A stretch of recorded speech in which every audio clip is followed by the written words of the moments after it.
Bonjour à tous et bienvenue dans l'Instant T, votre émission quotidienne qui décrypte l'actu du Finistère. Encore un vendredi 13 ce mois-ci, l'occasion de parler des jeux de hasard et plus particulièrement de ceux qui en sont complètement accros. Pour nous éclairer sur le sujet, nous accueillons aujourd'hui le docteur Morgane Guilloux. Bonjour. Bonjour. Et vous êtes addictologue à Brest. Est-ce que cette addiction au jeu touche beaucoup de monde ? Cette addiction touche à peu près 1,3% de la population française. C'est énorme quand même. Oui, tout à fait. C'est une prévalence assez importante. Effectivement, en Bretagne, on a en plus pas mal de lieux de jeu, donc notamment de casinos, ce qui fait qu'on se retrouve avec des gens en grande difficulté avec cette addiction. À vos côtés, Tiffaine Sculot, bonjour. Bonjour. Alors vous êtes psychologue et vous exercez dans le service addictologie à Brest. Est-ce que l'addiction au jeu est comparable à l'addiction à l'alcool ou au tabac par exemple ? En tout cas, ce qu'on peut dire, c'est que la souffrance qui est générée est assez importante aussi. On en parle ensemble tout à l'heure. En plateau également, Gwenaëlle Fleur, bonjour. Bonjour Pauline. Alors comme chaque mercredi, vous nous avez préparé un agenda culturel pour le week-end. Oui, il sera question de jeux aussi, mais plus légèrement, puisqu'on parlera de jeux musicaux avec de beaux représentants de blues cette semaine en Finistère, et puis de jeux de mots avec quelques humoristes aussi qui sont de passage dans le département. Ce sera tout à l'heure dans l'instant culture, mais tout de suite on démarre avec un point sur l'actualité de ce mercredi 11 mars. Et comme chaque jour, dans l'Instant T, nous découvrons l'un des partis en lice pour les élections départementales dans le Finistère. Europe Écologie Les Verts présente des candidats dans 17 des 27 cantons du département. À Fouesnant, c'est Vincent Esnault et Astrid Gauguin qui forment le binôme écolo. Ils nous expliquent les grandes lignes de leur programme. Touchés par le problème des algues vertes ou encore de la submersion marine, les écologistes du canton de Fouesnant sont très actifs dans leur localité. Aujourd'hui, le binôme, composé par Vincent Esnault et Astrid Gauguin, souhaite continuer à défendre les idées d'Europe Écologie Les Verts sur l'échelle départementale. Malgré tous les plans qui sont mis en place, on continue d'urbaniser dans des secteurs qui ne devraient pas l'être. Le plan algues vertes, par exemple, aussi, c'est aussi un gros souci dans le Finistère. C'est-à-dire qu'on continue de subventionner une agriculture qui produit des nitrates et donc produit des algues vertes. L'environnement est donc le fer de lance de leur programme, mais sans oublier les problématiques économiques. Le Finistère a beaucoup misé sur des grosses entreprises, notamment dans l'agroalimentaire, qui sont aujourd'hui dans une impasse. Nous, ce qu'on propose, c'est de recentrer justement sur les aides, notamment sur des initiatives locales, notamment en développant par exemple l'agriculture de proximité avec des circuits courts. D'où exporte ses poulets en Afrique. Il exporte du poulet congelé. Donc, on ne peut pas accepter de vivre sur ce commerce-là. Et on ne peut pas se satisfaire de cette exportation et de justifier des emplois par cette catastrophe humanitaire. Le volet social n'est pas en reste parmi les priorités d'Europe Écologie Les Verts sur le département. L'action sociale, c'est pas la charité. Le département est un département vieillissant et donc il faut apporter une réponse concrète. On l'a vu avec le fiasco de l'ADMR et il faut trouver des solutions alternatives. Et c'est des solutions que nous proposons avec notamment une mise en place d'un service public pour la vieillesse. Enfin, le binôme aime à rappeler que les idées des écologistes sont souvent avant-gardistes et reprises uniquement dans les situations d'urgence. Grâce aux élections, les candidats souhaiteraient mettre en place leurs actions dans le Finistère avant qu'il ne soit trop tard. Et à noter aussi que les autres partis présents dans le canton de Fouesnant sont le Front de gauche, Alliance pour le Finistère, le Parti socialiste et le Front national. Une grainothèque, c'est un lieu où les amoureux de belles plantes échangent des graines. La nouvelle grainothèque de l'association Sur un air de terre étant mobile, on peut la retrouver une fois par mois dans le pays bigoudin et ses environs. Le week-end dernier au Guilvinec, la première étape du Grainothèque On Tour a réuni quelques aficionados et Camille Pochet était sur place. Poussé par la curiosité, Michel, de passage au Guilvinec, se rend pour la première fois à la grainothèque. Dans une petite enveloppe, elle place des graines de melon qu'elle troque. J'ai récupéré les graines des légumes que j'ai mangés, en fait, tout simplement. Alors j'avais des graines de melon d'eau et d'œillet d'Inde, et donc je repars avec des graines de radis, des radis, des pois de senteur et des cardes multicolores. On échange des graines, mais on échange aussi On échange des façons de faire, on échange des idées, et puis on rencontre des gens qu'on ne connaissait pas et que demain, à qui on pourra dire bonjour alors qu'on ne l'aurait pas fait sinon. Ces graines, elles viennent des jardins et potagers des amateurs. Ces derniers peuvent ensuite se retrouver au sein de Grainothèques pour multiplier les échanges et stocker le plus de variétés possible. Et on n'amène pas n'importe quelle graine à un troc de ce genre, elles doivent être bio, du moins pour la Grainothèque de l'association Sur un air de terre. Pas de graines appelées F1, issues de 2 espèces différentes et qui tendent à ne plus donner de légumes après quelques générations. Dans la Grainothèque, on a monté une charte de la Grainothèque qui a retiré ces graines F1 et également demandé d'avoir des graines issues de jardins non traités pour avoir des graines saines et qui donnent des légumes sains et aussi tout ça pour avoir une forme d'éthique aussi dans notre mouvement. Pourtant, aucun contrôle n'est mené sur les graines échangées, le tout est basé sur la confiance. L'engagement, lui, est militant, l'idée, sauver de vieux légumes en voie de disparition. Bah oui, c'est militant, c'est engagé, hein. On résiste un peu à des gros lobbying semenciers. Pour le jardinier amateur, il est parfois très difficile de retrouver des semences paysannes ou des semences en tout cas d'anciennes variétés. Donc quand on en a, c'est bien de les perpétuer et de les diffuser au plus large. La Grainothèque peut aussi accueillir d'autres activités. En marge du troc, cet après-midi-là, un cours est donné sur l'art et la manière de faire son compost. Une montgolfière en Lego s'est envolée de Sizun ce mercredi matin. Un engin insolite qui a demandé plusieurs semaines de travail aux enfants de l'école de Saint-Vincent de Sizun. Et Margot Durand a assisté au décollage. Dans la cour de l'école Saint-Vincent, petits et grands sont impatients de voir s'envoler la montgolfière.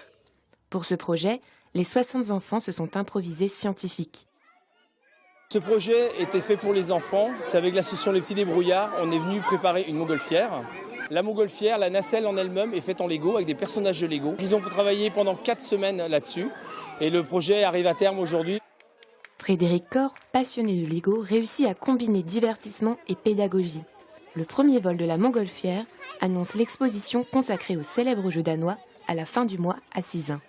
Cette montgolfière, c'est le départ d'une exposition qui aura lieu à la fin du mois de mars.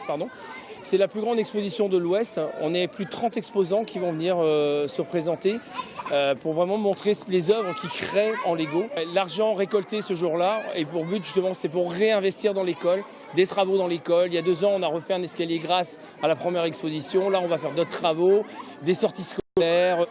Retenus au sol par un filin, les ballons d'hélium peuvent s'élever jusqu'à 300 mètres de hauteur. À bord du jouet, une caméra filme le bourg de Sizun. Les images seront diffusées durant l'exposition du 28 et 29 mars prochain. Allez, on part maintenant au bord de l'eau avec la Belle Poule. Ce fier navire-école de la Marine nationale passe quelques mois en cale sèche. Une grande escale technique qui n'a lieu que tous les 20 ans. David Cormier s'est invité sur le chantier et Margot Durand raconte. La Belle Poule, construite en 1932, fait partie du patrimoine historique. Tous les 20 ans, des travaux de rénovation sont entrepris. Un chantier unique pour les quelques 25 personnes qui s'activent autour du bateau-école de la Marine nationale. Vous voyez le bateau derrière avec son cuivrage, sa coque, c'est une goélette islandaise, c'est un bateau historique, ça n'a rien de classique, c'est exceptionnel. C'est un bateau qui porte l'histoire à la fois de la marine de pêche au départ, puisque c'est des formes de goélettes islandaises, bateau qui allait à la pêche, à la morue. Un chantier assez exceptionnel dans l'ensemble, l'ampleur des travaux qu'il y a à faire, en particulier au niveau de la salle machine. On va refaire entièrement la salle machine. Une grande partie de ce chantier se concentre sur la coque de la goélette. Composée de bois et de cuivre, elle nécessite une attention et des moyens particuliers. La particularité de ce bateau-là, c'est toutes les interfaces avec le bois. Et on est d'ailleurs en grande difficulté avec la gestion des forêts françaises, puisque vu la taille des bateaux, il nous faut des arbres exceptionnels. Le bois, l'économie du bois fait que tous les bois exceptionnels, les bois extraordinaires qui peuvent permettre de faire des bateaux sont transformés pour les mérins, c'est-à-dire pour faire des tonneaux. Cet arrêt technique permettra au bateau octogénaire de reprendre sa mission de formation maritime. Fin des travaux, prévue le 28 mai. Chaque vendredi 13, vous êtes très nombreux à tenter votre chance avec des jeux de hasard. Mais pour certains, ces jeux sont devenus une véritable drogue. Pour mieux comprendre ce phénomène, nous accueillons aujourd'hui le docteur Morgane Guillou, addictologue, et Tiffaine Sculot, psychologue en addictologie. Alors, quand est-ce qu'on bascule dans l'addiction au niveau des jeux de hasard, docteur ? Alors, pour résumer, c'est dès lors que le jeu devient la préoccupation principale de la vie d'une personne et qu'on se rend compte que finalement on joue trop longtemps, trop souvent et trop d'argent par rapport à ce qu'on peut se permettre.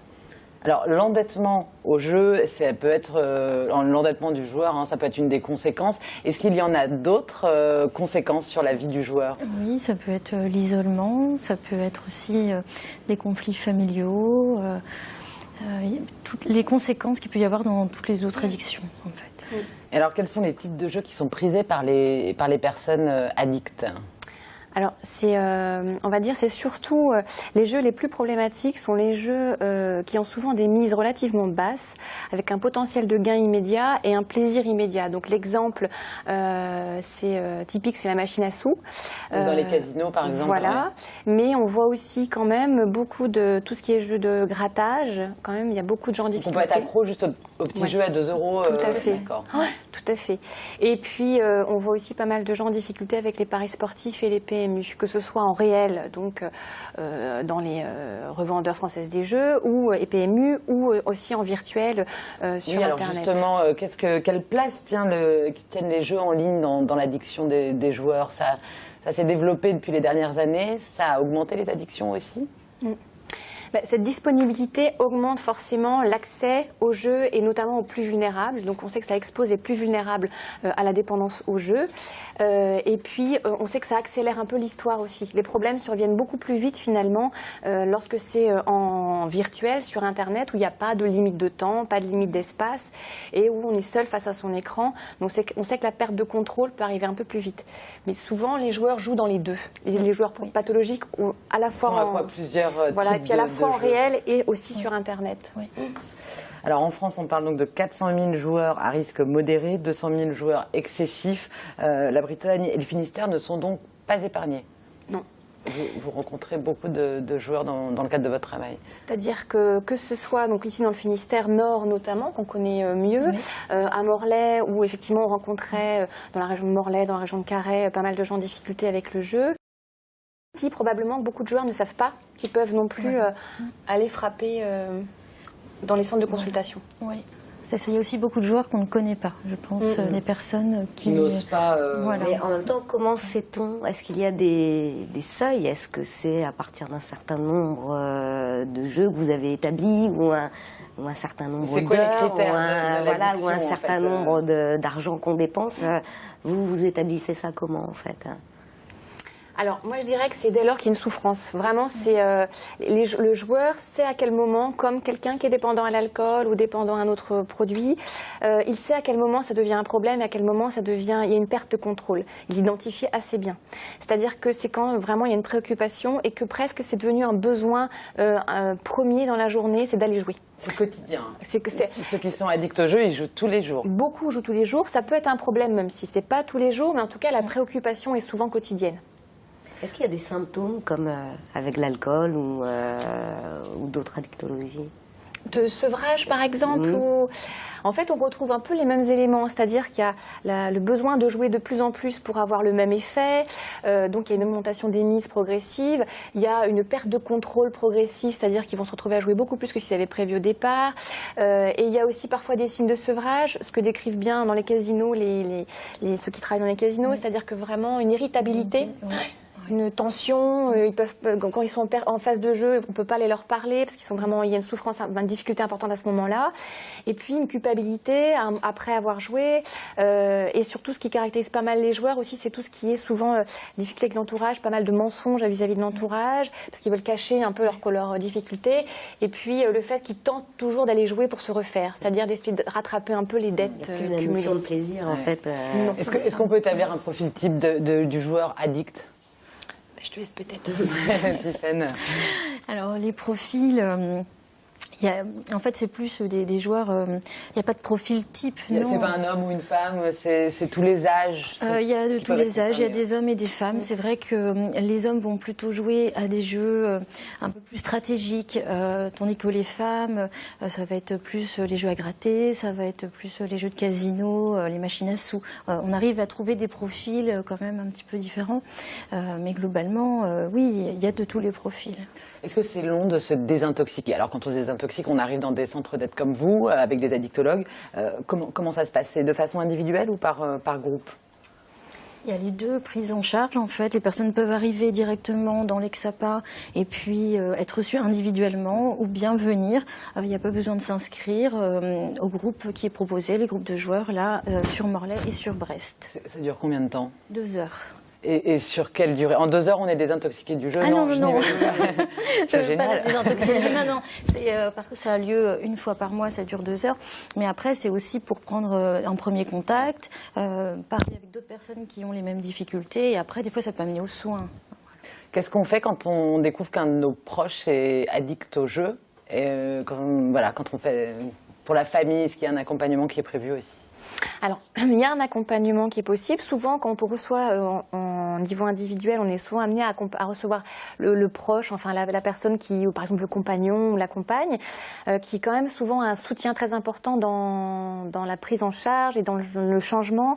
Parce que notamment au niveau financier, souvent c'est la personne avec qui on vit qui va être la plus aidante. Mais autrement, si aussi on sent qu'il y a vraiment des difficultés ou une souffrance particulière au niveau familial, sur Brest, il y a un centre qui dépend du service d'addictologie, qui est le centre addiction et famille, où l'entourage des joueurs ou des personnes en difficulté avec une addiction, quelle qu'elle soit d'ailleurs, peut appeler et peut être reçu en consultation, soit seul, soit avec la personne qui a des difficultés. Il y a Brest et Morlaix, pour citer. Est-ce qu'un joueur guéri ne pourra plus jamais rejouer? En fait, tout dépend. Idéalement, la guérison, c'est effectivement lorsqu'on n'a plus de problème parce qu'ils veulent être comme tout le monde. Et être comme tout le monde, c'est pouvoir jouer normalement, comme boire normalement pour quelqu'un qui a un problème d'alcool. Et en fait, dans le jeu, on a de tout. C'est-à-dire qu'il y a vraiment beaucoup viennent avec une idée de réduire leur temps de jeu, réduire les sommes jouées. Donc, on accompagne là-dessus. On n'est pas du tout dans la règle. Parce que, par exemple, un alcoolique, il se désintoxique et après il ne boit plus jamais, on ne voit pas d'alcoolique. Alors ça c'est pareil, ça évolue aussi, on se rend compte que finalement, thérapie, en fait. C'est-à-dire qu'on accompagne plutôt l'objectif de la personne. Même si souvent, par exemple pour le jeu, faut savoir que si l'objectif initial était par exemple, au Québec ils avaient fait une étude comme ça, où au départ l'objectif était d'arrêter totalement, de réduire le temps passé dans le jeu, et qu'au bout de 6 mois, 75% avaient décidé d'arrêter totalement. Mais en accompagnant l'objectif de réduire, on arrive, la personne chemine et décide à un moment donné, finalement j'y arrive pas donc j'arrête. Plus en douceur. Merci beaucoup. On note aussi qu'un colloque régional d'addiction a lieu donc ce 19 mars au Quartz de Brest. Un site web aussi qui est le site de l'Institut fédératif des addictions comportementales, donc qui dépend du CHU de Nantes. Le site c'est ifac-addiction.fr. Merci beaucoup à toutes les deux et tout de suite on passe à l'instant culture. Et Gwen, aujourd'hui, vous avez le blues? Non, pas du tout, Pauline. Tout va très bien. Je pense que j'irai faire mon petit grattage vendredi 13, mais je n'en ferai qu'un. Ça ira bien. Voilà. Mais, en revanche, les amateurs de blues, eux, ont un vrai dilemme cette semaine, car ils ont l'embarras du choix côté concert. Et ça commence ce jeudi 12 mars avec l'américain Popa Chubby à la Carène à Brest. L'artiste vient jouer les titres de son tout nouvel album de blues rock, le 31e, baptisé I'm Feeling Lucky, un Popa Chubby heureux, donc de fêter sur scène ses 25 ans de scène. On regarde ce que ça donne.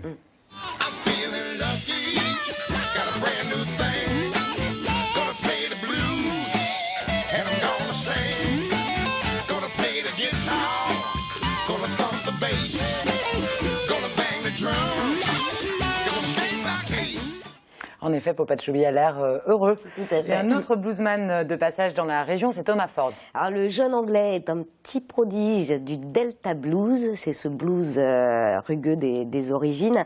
Il n'a qu'une vingtaine d'années, mais déjà 3 albums à son actif et il se produit en one-man band, c'est-à-dire tout seul avec harmonica, guitare, grosse caisse. Et il est en Finistère pour 2 dates. Jeudi 12 mars au Vauban à Brest, donc le même jour que Popachouï, d'où dilemme. Et il y a possibilité de se rattraper quand même le vendredi 13 mars à la MJC de Morlaix. Un jeune homme à suivre. Et on l'écoute.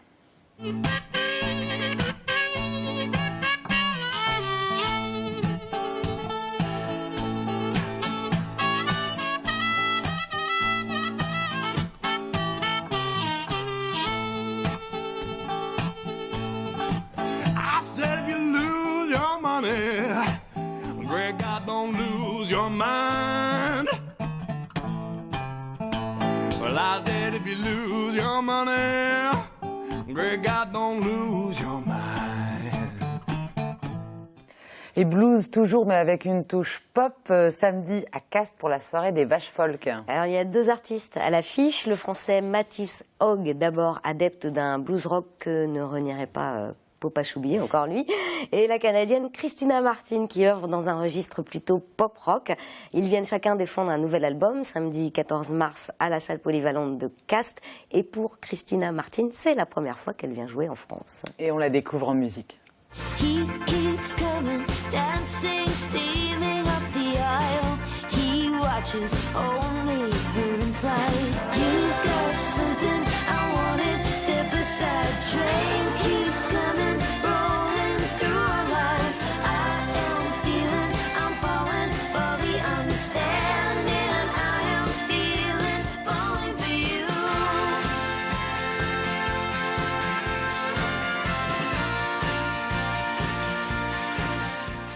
Et on reste dans l'esprit pop, Gwen, avec les Inattendus. C'est la 5e édition de ces soirées consacrées à l'émergence de nouveaux talents.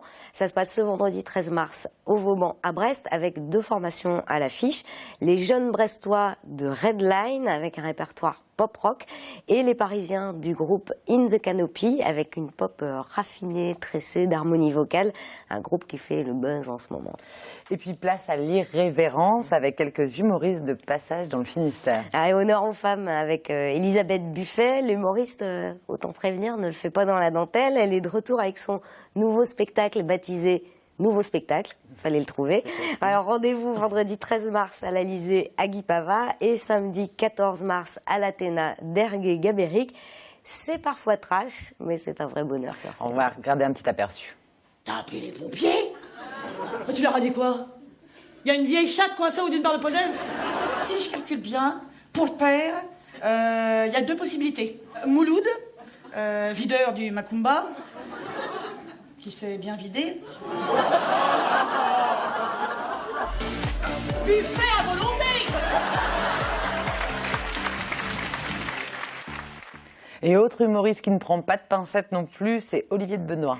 Fournisseur d'excès, c'est le nom de son nouveau spectacle à découvrir ce samedi 14 mars à l'espace Avelvore de Plougastel. Et si Elisabeth Buffet parle beaucoup des hommes, lui parle beaucoup des femmes. On va regarder un petit extrait de la bande-annonce du spectacle pour se faire une idée. Dans mon spectacle précédent, je défendais les hommes. Dans ce spectacle-là, je vais défendre les femmes. Le spectacle sera plus long. Oui, avant de vous défendre, mesdames, je me présente quand même, Olivier de Benoît, grand défenseur des femmes. Depuis la mort de Jacques Vergès, je suis le seul avocat capable de défendre une cause perdue. Et on rappelle que donc Olivier de Benoît, c'est ce samedi 14 mars à Plougastel. Un peu de musique classique pour adoucir les mœurs. Oui, avec le concert hommage à Pierre-Yves Moigne organisé vendredi 13 mars au Conservatoire à Brest. Pour ceux qui ne connaissent pas, le compositeur breton décédé en 2013 fut à l'origine du Centre breton d'art populaire. On lui doit notamment l'orchestration des symphonies Bretagne ou Iroise, créées par son élève, le pianiste brestois Didier Skiban. Et puis sur scène, ce vendredi, on pourra entendre quelques-unes de ses créations avec l'ensemble Tantad, emmené par le guitariste Jacques Pélène, ou encore l'instant en trio. Et notons aussi donc pour les amateurs de vinyle et de BD qu'ils ont rendez-vous dimanche 15 mars à la Carène pour la traditionnelle foire au disque et à la bande dessinée. Merci beaucoup Gwen. Tout de suite on passe au Focus Programme.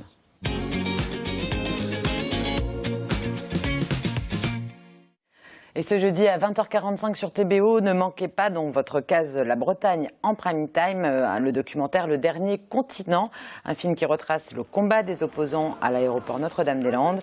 De quelques dizaines de squatteurs à plusieurs centaines de militants venus de toute la France, le film interroge la lutte. À ne pas manquer également ce jeudi sur TBO, votre rendez-vous musical Zik Session. Cette semaine, Gwenaëlle, vous y recevez le groupe Toshiz. C'est un petit mot sur ce groupe, oui, peut-être. ce sont 4 garçons qui sont originaires du pays de Quimperlé, puis qui sont exilés à Londres avant de revenir aujourd'hui pour peaufiner leur univers rock hargneux, tendance métalleux parfois. Ça déménage. On regarde un petit extrait.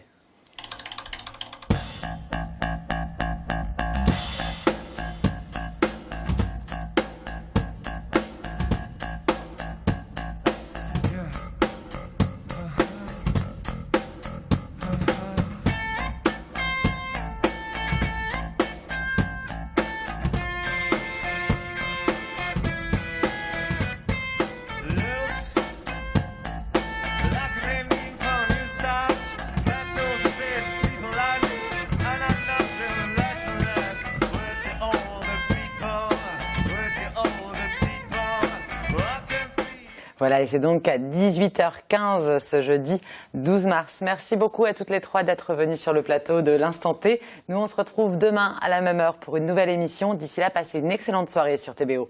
Ciao.